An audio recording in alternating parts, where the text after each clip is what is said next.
said. He doesn't need my permission, he said. No, he doesn't. That's exactly what he said. You know, And he loves horses. you know, it could be taken away from one of those trips you take out of town so frequently. Hey, actually, I have one coming. It's going to be definitely August.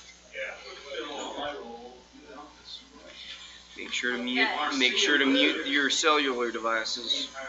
Oh, I have to do I that. can keep you guys on your toes. I tried to move you too, but you already had your stuff set up. Why'd you want to move it?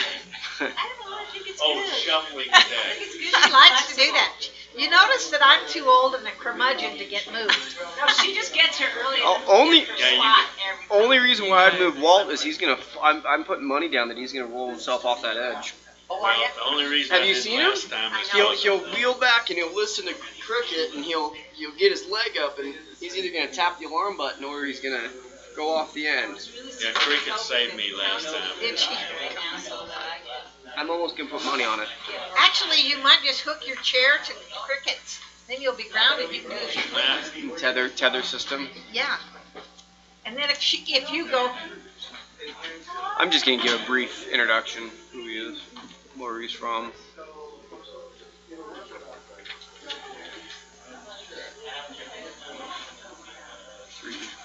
I've actually had ethics training a few times. More than once. You know that Dorothy's husband, Dorothy Gold's husband, was a friend of early before I met Dorothy. He worked for me at cable service. I don't know whether he's even alive yet. Still, you mean, or yet? Yeah. Is he gonna get resurrected? No, is he? My dad will always say, somebody will say, "How's your dad?"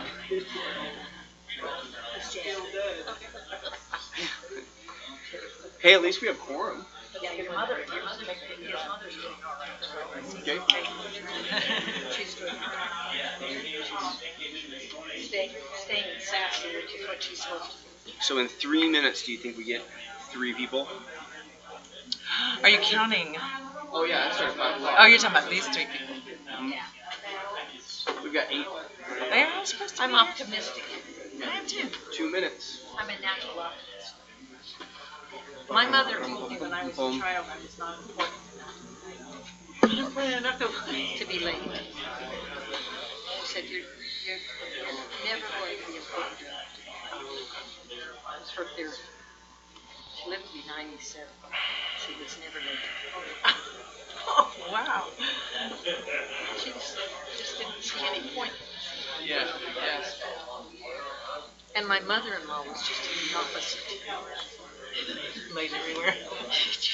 Well, it makes She was late. it makes She died. the committee look fuller now that you're I over said there. to them, Instead of 3 of us here. listen, for one more time, let's just drag behind. Bob's here. Make her late.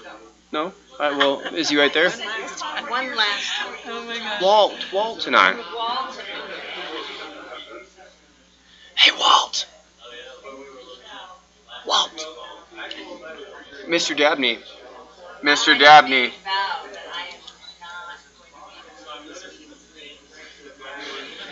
Mr. Dabney.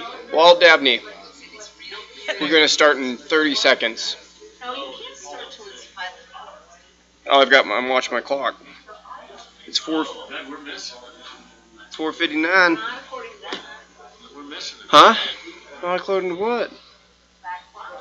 Phones off. Yep, phone's off. We're starting these things on time. I like that they can't see our shoes. Yep. Are you wearing any? She's kicked him off. She's great. You know. She's what you call an interesting character.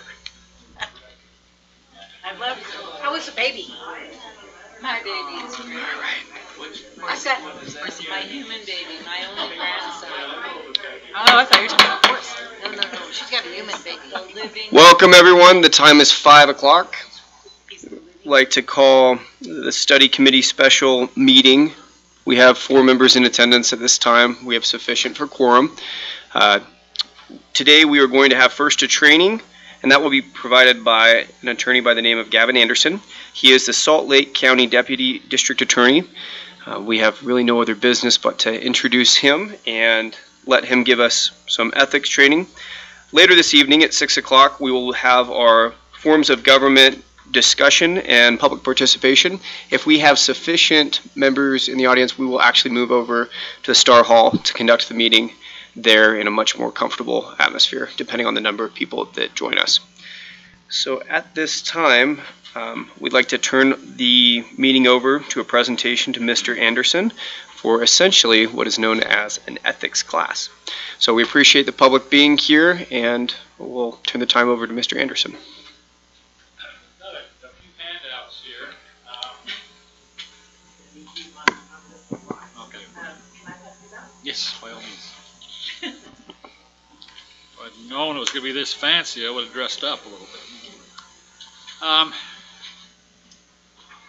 How many are county employees? We have, I think, division directors and department directors are coming. Okay.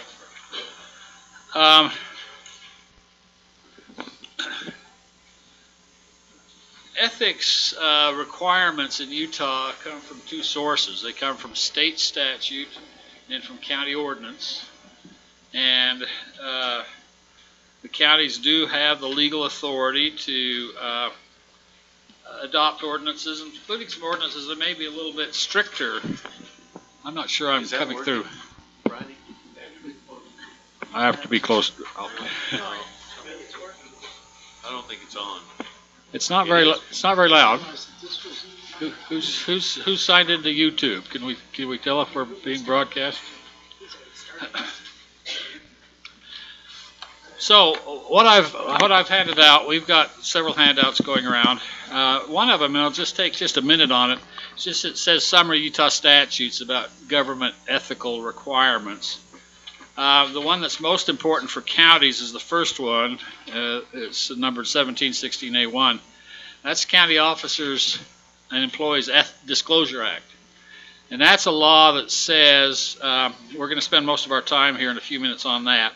That's a law that says if you have conflicts or likely conflicts between your private economic or other private interests, and it may be a conflict with your government job, then you have to disclose it. The next two, there's the Utah Public Employees Ethics Act. That one's only binding on states and the state employees and districts. And then 10-3-1301, that one's applicable only to city officers. It just so happens that those three are all very similar. There is a new, I'm going to just barely touch on this, 11-49-101. There's a new Political Subdivisions Ethics Review Commission. I say it's new, it's probably been around 4 or 5 years. I've been doing this for 40 years, so anything that's less than 20 years old is new to me. The Political Subdivisions Ethics Review Commission is a state entity that is set up to hear citizen complaints about ethical misconduct by county officers or employees. Oh, and study committee. The law applies to elected officials, merit or non-merit employees, and volunteers. So I imagine you folks would be considered volunteers, so these ethical requirements would be binding on you folks as well. Anyway, you can read a little bit about it there. It just sets up a committee or a commission at the state level to review citizen complaints about ethical misconduct in any kind of government employment. It's not a very good law. It hasn't had any kind of what you'd call a success rate. I remember when they advertised for a person to administer this program, the Attorney General's office advertised for a program administrator, and the job description said this is a part-time, and then it says parentheses, very part-time, close parentheses, position. And I think the director only works about 30 or 40 hours a year. Last of all, just so you know it's out there, 6721, that's a law about whistleblowing. and it sets penalties for governments or government employees when it comes to if they blow the whistle on any kind of misconduct, ethical or other misconduct in county government or city, state government. The next thing that we'll take a look at is there's a Grand County disclosure form. I understand this is still kind of in draft, and it's being considered by Christina Sloan and by the county administration to get this in place. This officer-employee disclosure form is based on state statute. So I mentioned that particular state statute in Title 17. This is where this comes from, and it's pretty handy in that it sets out on one side of the form just a summary of the law, what you can do and what you can't do, and then on the other side of the form is an actual form that you would use to make your disclosure, and that disclosure is made through your chain of command, so your immediate supervisor, up through the county council, and it has to go on county council agenda. We'll talk about that in a little more detail in just a minute. All right, so what does that include? And I know there's a lot of words, very fine print. I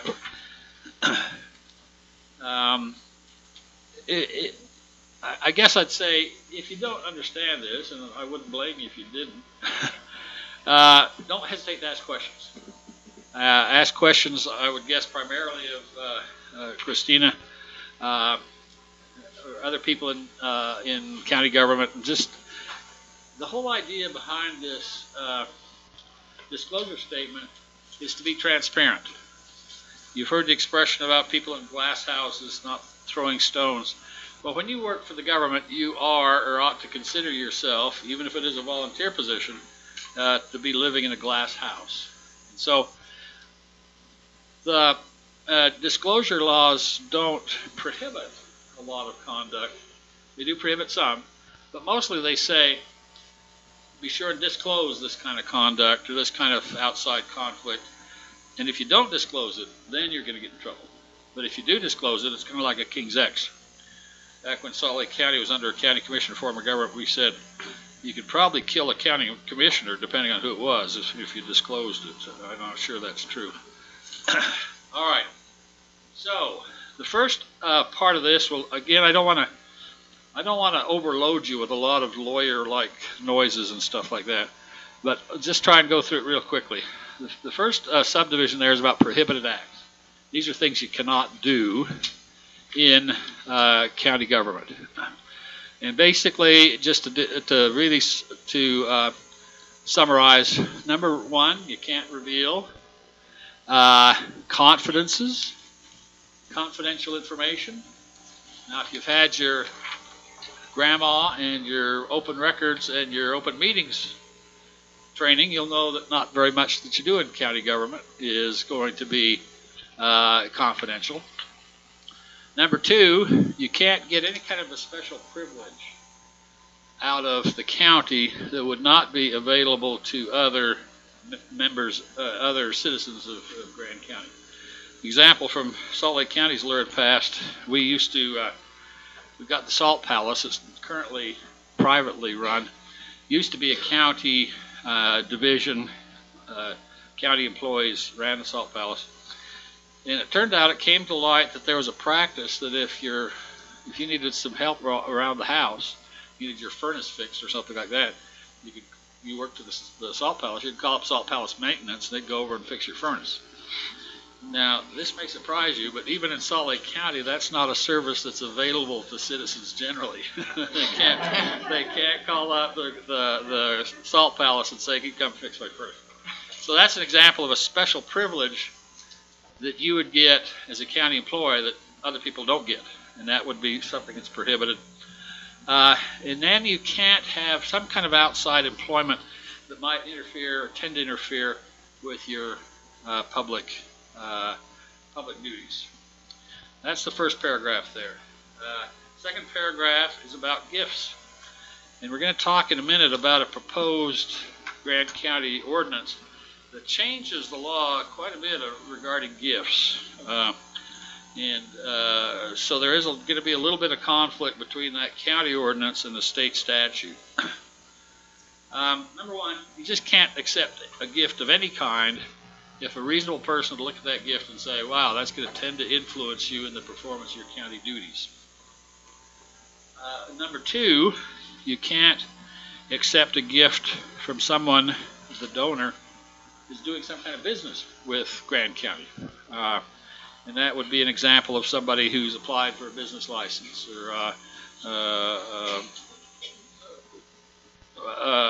vendor who's bidding on a road contract or something like that.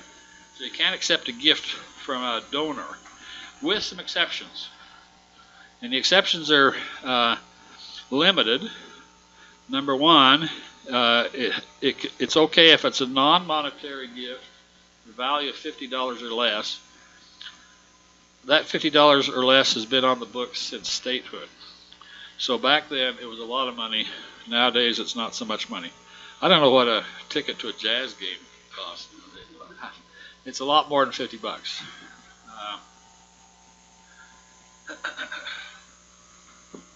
You can accept, another exception is you can accept a gift that's publicly awarded for your public service.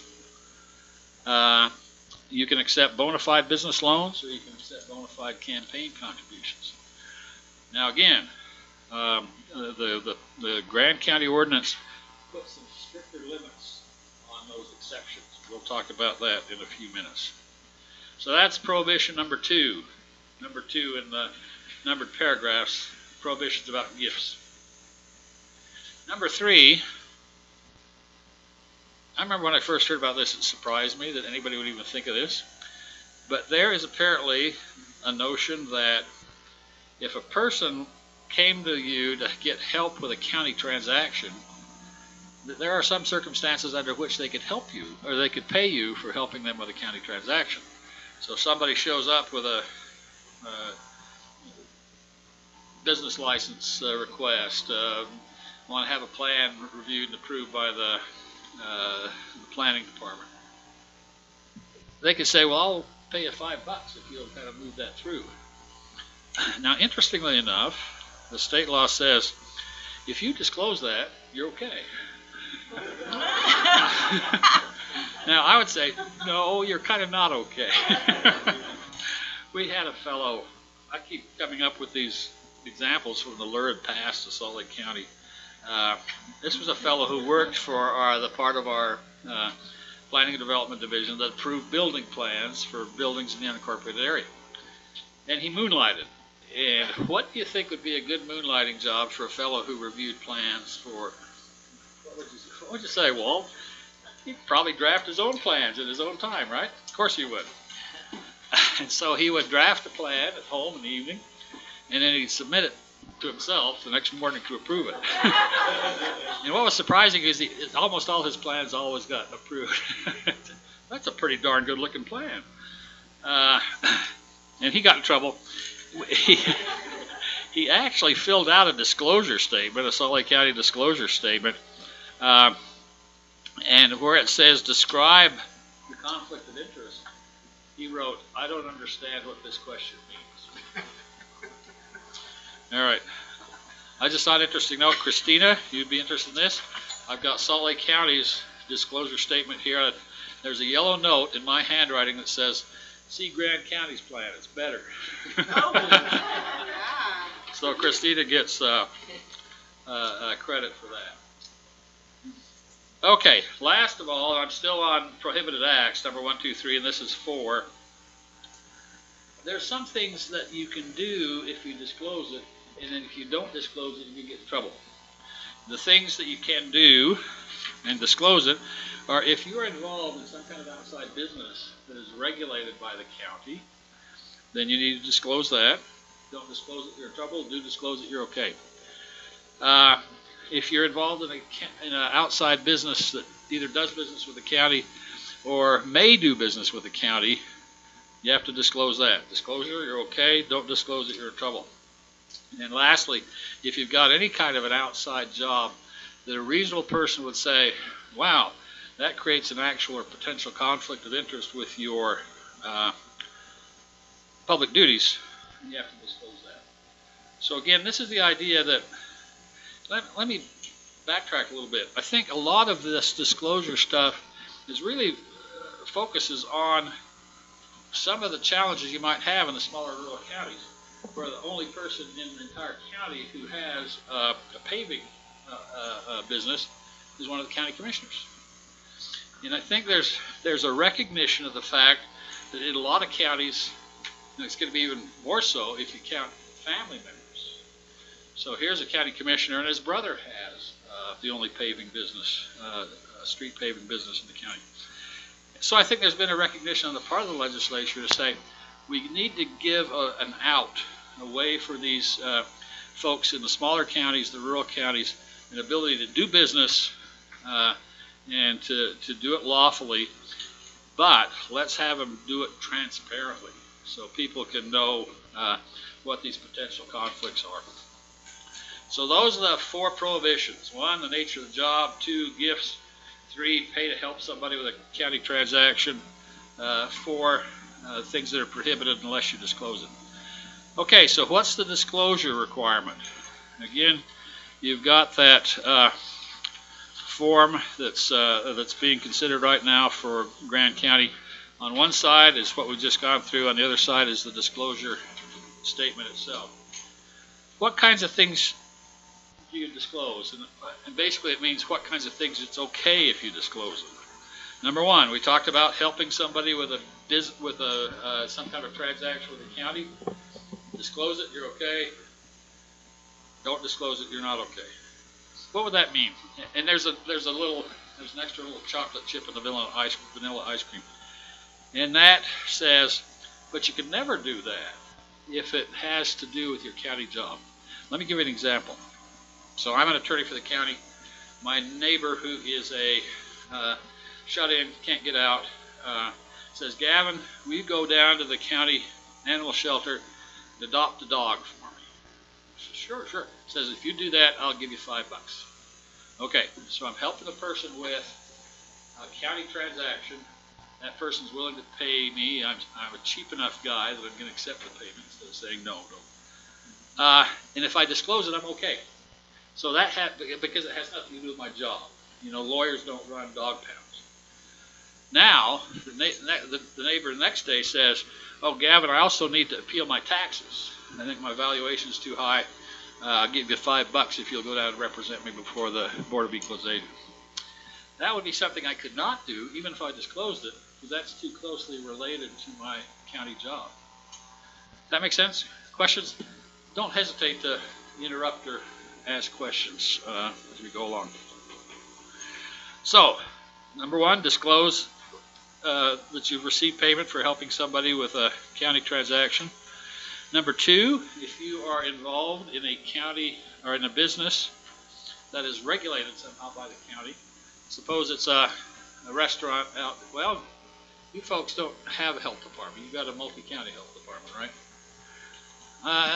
What kind of businesses would be regulated by the county? I guess any kind of business in the unincorporated county might be regulated, at least indirectly, by the county. Anyway, if you're involved in some kind of business that's subject to county regulation, disclose it, you're okay. Don't disclose it, you're not okay. If you're, if you're involved in any kind of business that does or anticipates doing business with the county, disclose it, you're okay. Don't disclose it, you're not okay. That'd be, suppose you moonlight for a business that sells computers. Your job with the county might be with EMT or with the animal control. So it doesn't really have anything to do with your particular county duties. But if there's any kind of a business that has potential for doing business with county, you have to disclose it. So you work part-time for a company that sells computers. There's a good chance, small county, there's not that many computer distributors in the county. Good chance that you either have done or will do business with the county. Disclose it, you're okay. Don't disclose it, you're not okay. And then lastly, if you're involved in any kind of a business that has potential actual or potential conflict of interest with your county duties, you need to disclose that. Okay, let's talk about disclosure. Oh, a couple things. Number one, this only applies to outside private enterprise businesses.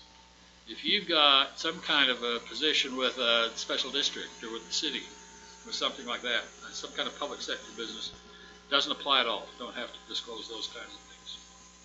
And number two, it applies both to you and to your immediate family.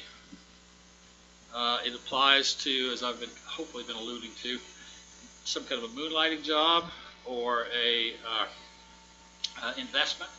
You might not work for them at all, but you might own part of the business. Those are the things you have to disclose.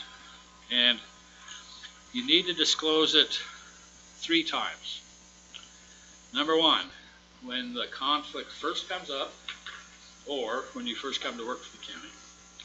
Number two, if it's ever discussed in a meeting of a board or a committee or a commission that you are appearing before or you are a member of, you have to disclose it orally, out loud. And number three, if it's a conflict, potential conflict that goes on year after year, you have to redisclose, refile your disclosure every January.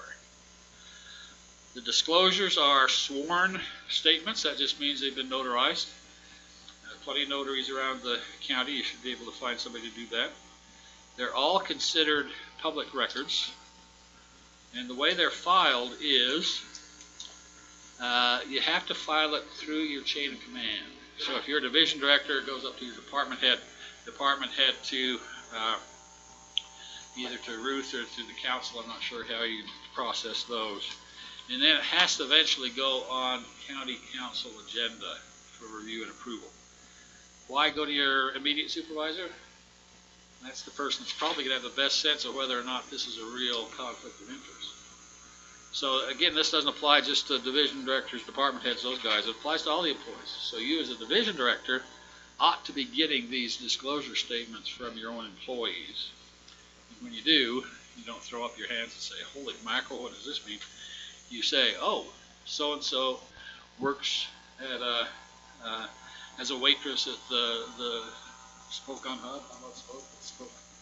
The restaurant across the street. Yeah. And you'll say, what the heck? That doesn't matter. That's not any kind of impermissible, improper disclosure or conflict. So you just pass it on to further up the chain of command. All right. The other side of your disclosure statement shows the actual disclosure that you need to make. And there's two kind of disclosures. One's for personal interest, one's for business interest. That's the reason I put this note that Grand County's is better than Salt Lake County's. And I'm going to explain in a minute what's the difference between a personal interest and a business interest. But anyway, we'll get to that in a sec. And then you just need to describe the nature of what this business. You say, I work for so-and-so Computers. They've had contracts with the county before. There's the disclosure, and you get it notarized and submit it to your supervisor and eventually to the county council. All right, questions. We're going to get a little more detailed now when we get into the Grand County ordinances, especially the new proposal. Questions? Go ahead. I'm assuming based on what you said at the top of this form, that this also applies not just to county, but to state. Yes. It's a different law with the special service districts. That one I showed you with summary of various state laws. The first one was for counties. The second one was for state and districts. So that's the one that applies to them. This form is not doesn't track the law regarding state and district employees. Though those laws are all very, very similar, there are some differences. So if you're working with a district, even though the district might be managed by the county council or by county officers of some kind, districts are separate government entities. You know, a lot of times, especially in the smaller counties, we just treat them as an alter ego of county government, and they really aren't. They really are separate entities, and they could be subject to separate laws. So I'm assuming that district board members need to, or district board needs to have a Yep. based on the law of the district. Yes. Yep. And they need to have some handsome old guy with a white beard come down and explain the law to them too. I know a lot of those. I noticed that.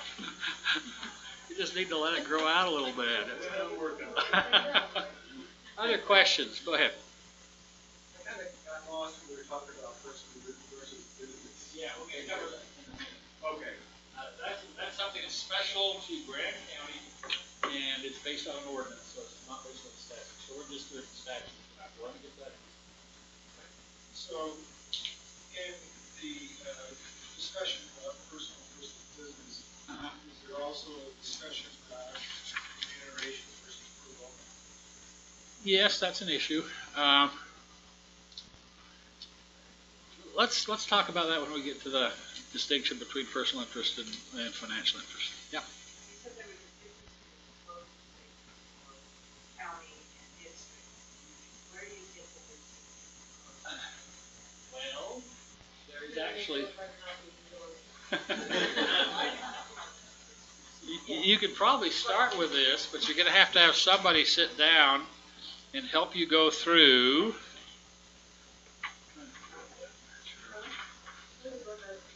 Go through 67, 61. To find out what the differences are between the laws regarding districts and those regard counties. And again, I say they're not very different, but there are some important differences. And there's a very active, very effective special district association in the state. I think it's called Utah Special District Association. Some really imaginative name like that. So it's like the League of Cities and Towns for municipalities. It's like UX for counties. I would be astounded if they did not have forums that they could give and training that they could give to special districts. Other questions? Then we're going to go to the proposed county ordinance.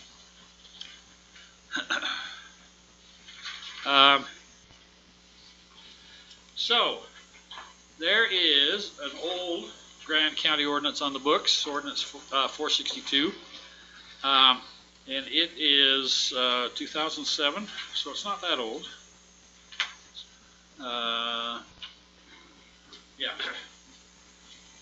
And what that does is it sets out some conflicts of interest. It's not nearly as detailed as either this disclosure statement or the new draft ordinance, but it's pretty effective, and I think it would certainly work, especially when you consider you're not just bound by the county ordinance, the old county ordinance, but you're also bound by state law, which is summarized in the disclosure statement.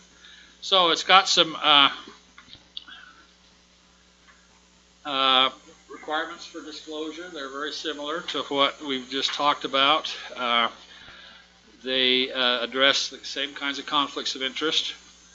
And then basically it states, number one, follow the state law. If you've got ownership in a business, having matters under consideration before a public body. So that's a little bit different than the state law. If you've got ownership interest in a piece of property, it's subject to planning and zoning. So if you've got a land use and you own some property that would be affected by that land use decision, you need to disclose that. But you also need to know that there are a ton of laws, they're mostly case law, about how planning and zoning works. And you could have a planning and zoning decision by the Board of Adjustment or the Planning Commission invalidated because of a conflict of interest by a planning commissioner or somebody else like that. So that's based on case law. It's based on not on state statute.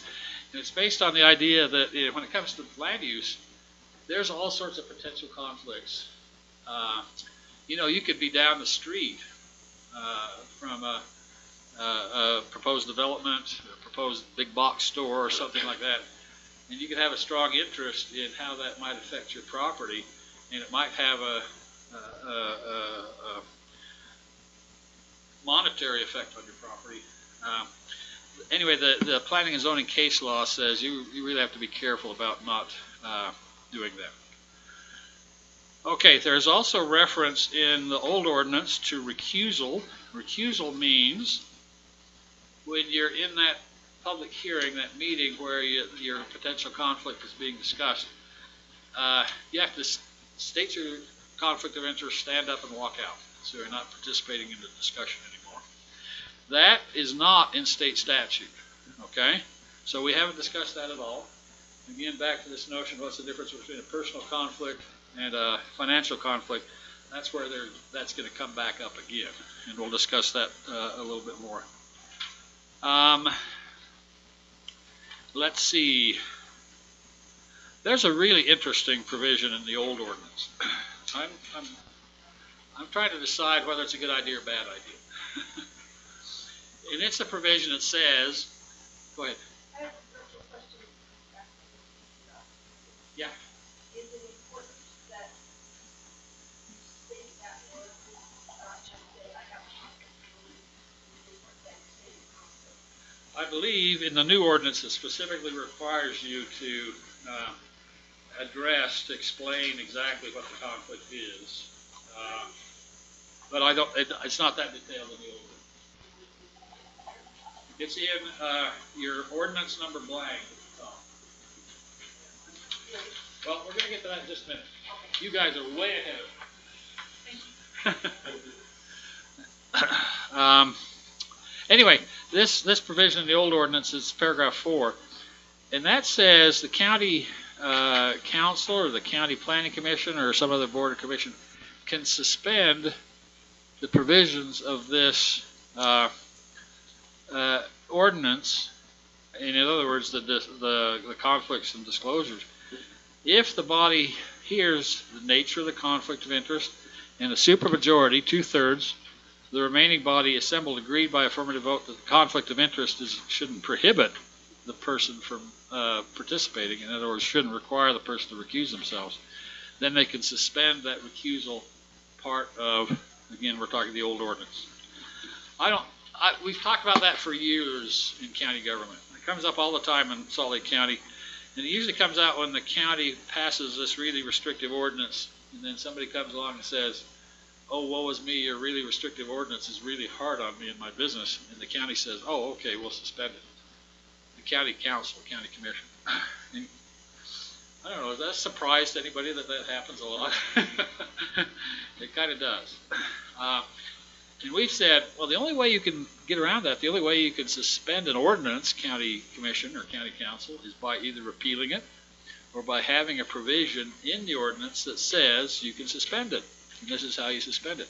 Well, you've got that right there in that ordinance, and whether it's a good idea or a bad idea, that's a matter of public policy, which ain't my department. Okay. Points out that it's a misdemeanor. Do you know violation of any of these things? These state statutes or county ordinances are misdemeanors. All right. Let's go. I think we're only giving me about a half hour, so we're pretty good, close to good on time here. The new draft ordinance, ordinance number blank, has been passed out, I hope. This is really quite a very good draft ordinance, I think. We may snitch some parts for Salt Lake County when I go back upstate. And it corrects some issues or some problems that we've addressed and haven't done a very good job of drafting the ordinance. First of all, you've got some definitions. You got a definition of the disclosure statement, which is this document that we've already talked about. Now you've got a definition of a financial interest, and skip over the page. You've got a definition of a non-restricted conflict of interest. Okay? So, let's get into that.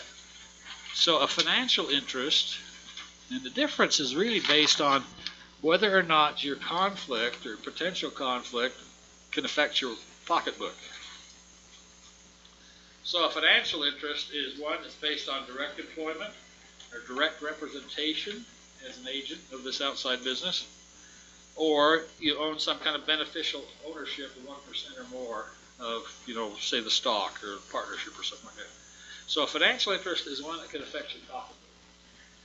Go over the page to a non-restricted conflict of interest. And that's a conflict of interest that's not based on money. It could be based on your membership in a fraternal organization, a public organization that's interested in public policy matters. It could be a church. Suppose you're a member of a church and there's a planning and zoning decision that's going forward that's going to affect your church. That's not a financial interest. It's a personal interest. And so that changes how you react under your draft ordinance. Basically, the way it changes is, if it's a financial interest, affects your pocketbook, you have to recuse yourself, leave the room, not take part in the conversation. If it's a personal interest, a non-restricted conflict of interest, you declare the conflict of interest, but you can still stay there. You don't have to recuse yourself. Okay. Questions? Is that making sense? Some people were asking about, and it'll come up in a minute where it shows up in your.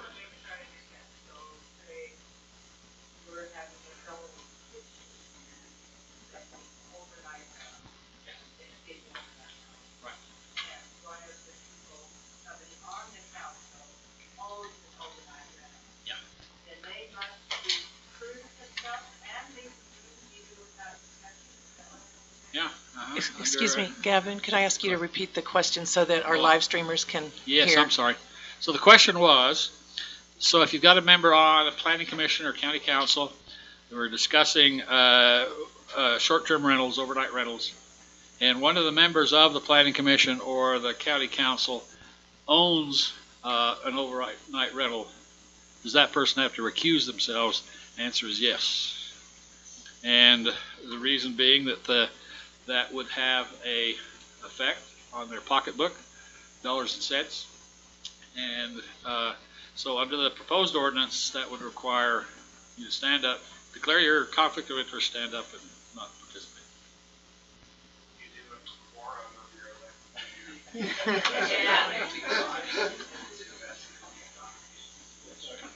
So the entire body got up and walked out. That was or at least down to where you didn't have a quorum. Well, and Gavin, to flesh that out, because we have had this situation recently, and my take on it is where a particular overnight rental is at issue, a license, a permitting, clearly that's a recusal issue. Yeah. Where some council members may own overnight rentals, and we're talking about the future of overnight rentals in a broad way in the county, that, in my opinion, is a disclosure situation versus recusal. Not recusal. That's probably a pretty good way to do it. How well can you draft that in ordinary English? I think that's a very good point, and I think would address some of these issues. But just to be on the safe side, I'd say you really ought to specifically make that kind of exception in the ordinance itself. Mm-hmm. I don't know how to draft that. That would be pretty hard, but we're smart attorneys. Anyway, back to your question, what happens if you lose a quorum? I don't know. We've never had that happen in Salt Lake County. So you have presented several scenarios where the effective decision is to disclose that I have voted or not vote. Can you provide some examples at the staff or administrative level? What is the effective determination? Do you recuse yourself from, say, involvement in plan or presentations to county council? That is a very good question. So the question is, we've talked about recusal as being something that a policymaker has to do. A member of the planning commission, member of the county council has to say, I've got a conflict, stand up, walk out, not vote. Now the question is, what do you do if you're an administrator and you're the person that reviews the plan and makes a recommendation regarding the land use or whatever like that, right? And you make that recommendation to this governing body, planning commission or county council, do you need to recuse yourself? And I would say probably not. I'd have to read your ordinance a little more carefully, but I recollecting, and go ahead and weigh in on this, Christina, that it really only applies to policymakers during a meeting of the policy board. Is that how it's? That was my intention, so I'll revisit that issue. Okay, I think it's a very good issue. My guess would be that would be something for the disclosure statement, including having that administrative staff member stand up in planning commission and say, by the way, I have this conflict of interest, but I don't think it would go to recusal. Other questions? Gavin? Yeah. Two questions. One is, I'm on the study committee and the airport board. Would I therefore file two separate conflict of interest statements? Yeah, probably. And those two positions are not conflicts themselves. No. But yeah, it'd probably be a good idea. And anybody ever ask me, Gavin, should I file a disclosure statement? And they give me this long involved. Yes. I say, yes, absolutely. It doesn't cost you a penny, and it's good insurance. Go ahead, Bob. second question is, the airport board had a spirited debate over what parking fees to recommend to the council. I park up there a lot, and I advocated very strongly for low parking fees. Should I have disclosed that? Well, the ordinance isn't in effect yet. Right, So. but as a general rule. I would not consider that a direct financial interest. It's kind of an indirect financial interest. That's a hard one. That's something else we may need to try and draft around a little bit in the ordinance. But that's a very good point. Salt Lake County honors, we have a very similar ordinance, and they honor it more in the breach than the observance. The breach than the observance. In other words, they disregard it more often than they follow it. We had a county council member, used to be a commissioner and everything. I won't mention his name because you'd all recognize his name. We'd go through these spirited debates in council or in county commission. When it was all over and done with, he'd say, oh, by the way, I have a conflict of interest. And this is a direct quote from him. Transparency is vastly overrated. I don't want to overplay this issue, but I think the question that Bob raised is illustrative of that, the parking fee at the airport. That is an issue that affects everyone in this community. Sure. So it seems to me like that's an important consideration when you're talking about a disclosure, because you're trying to highlight unique circumstances Yes. that you are part of. That's another very good point. I think that might be a good way to draft, come up with an exception that addresses that issue as well. Good point. Go ahead. I was going to basically say the same thing, that if every homeowner in Grand County is affected by zoning regulations. A tax increase. Yeah. And so, but it's kind of impractical to expect every member of every commission board to disclose that I have property Yep. and my property values may change. Exactly right. Yeah, these are excellent points. Christina, we had another really excellent point. So you picked a good time to leave. I planned that. Anyway, the question from Bob Greenberg on the committee was, so we're discussing with the airport board parking fees at the airport, and I, Bob, park there all the time. Does that mean I have a direct financial interest? And the discussion we've just been having, I think, is a good way to draft around that question. And that is, it would be the same as if the county council were considering a tax increase on all the real property in Grand County. You could say every person in Grand County would have a financial interest, so everybody has to recuse themselves. So maybe a good element to include in this draft, and when you get it all done, we're going to steal it, okay? Would be recognizing the fact that a financial interest does not include a financial interest that affects, how would you say this, all the people in the county, or affects a large number of people equally, that kind of thing. Okay, I'm probably wearing out my welcome here. Let me just glance through the rest of the proposed ordinance. It's quite a stiffer ordinance than state law, and it's a matter of policy for the county council to decide, is that a good idea or bad idea? I really try not to inject myself into public policy. I frankly think it's a good idea, but that's just me. There's some other things in here on nepotism. There's a prohibition on nepotism. That means either hiring or supervising a direct family member. There's a lot in the proposed ordinance that is basically a rehash of the state statute we discussed in the county disclosure statement. There is a big part of the ordinance, and I'm looking at page numbers, but this would be paragraph 2.115. It's really on the bottom of page, looks like page 3. 2.115. So above that 2.115, we've talked about prohibitions on gifts. And when you get to point 15, it talks about here's some exceptions to those prohibitions.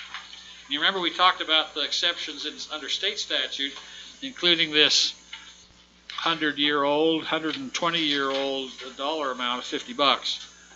Well, you've got a far more detailed and really quite carefully thought out exceptions that are I think, much handier than that.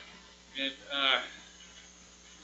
the draft Grand County ordinances, there's a number of counties in the state that have adopted an ordinance like this one.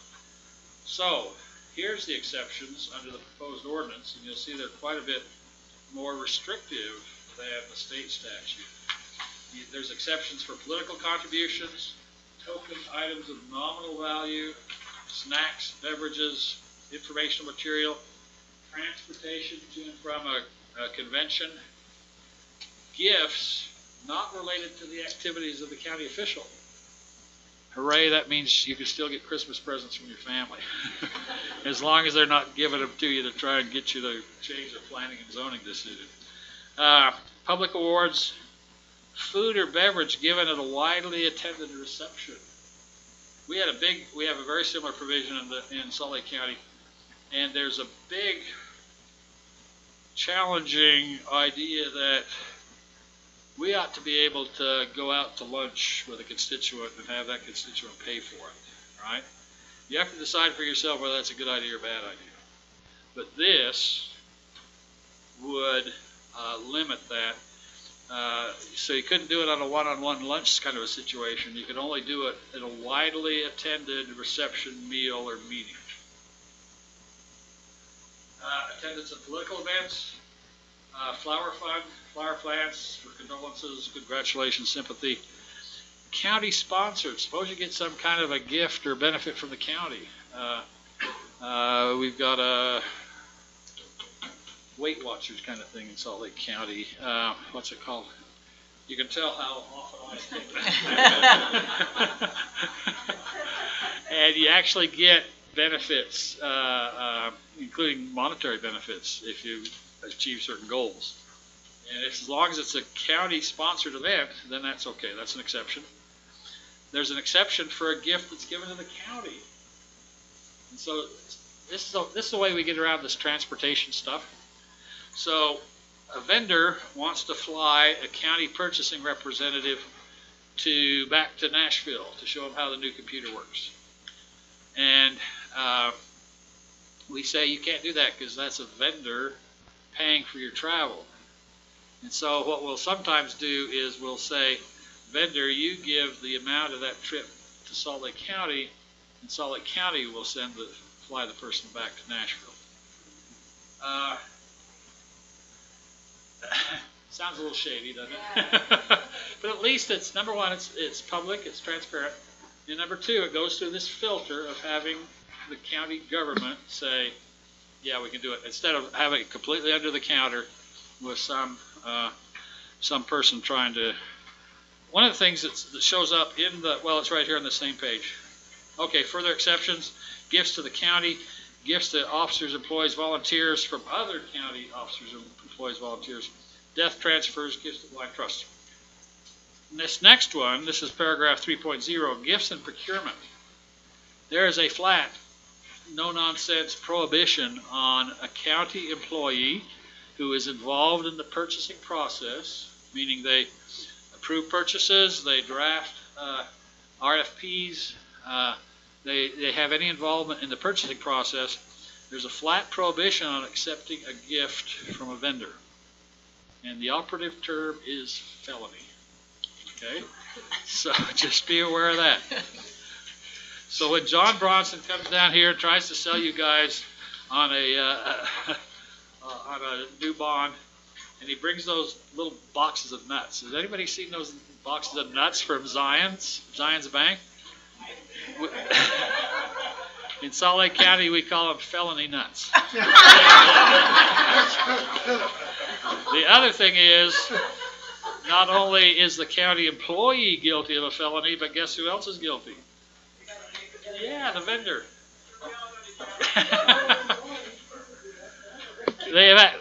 I'm overstating it. They've actually changed that law a little bit. And this is a law that's in state statute, so it doesn't matter if you have it in your county ordinance or not. It's in the state purchasing code. And they have changed it just a couple of years ago. It used to be a flat felony. Now there's a sliding scale depending on the dollar amount of. Yeah. So the nuts have probably become a Class C misdemeanor, but depending on the amount of money, it can go all the way up to a second-degree felony. All right, we are about done. Are there any other questions? I probably already told you more than you want to know about government ethics.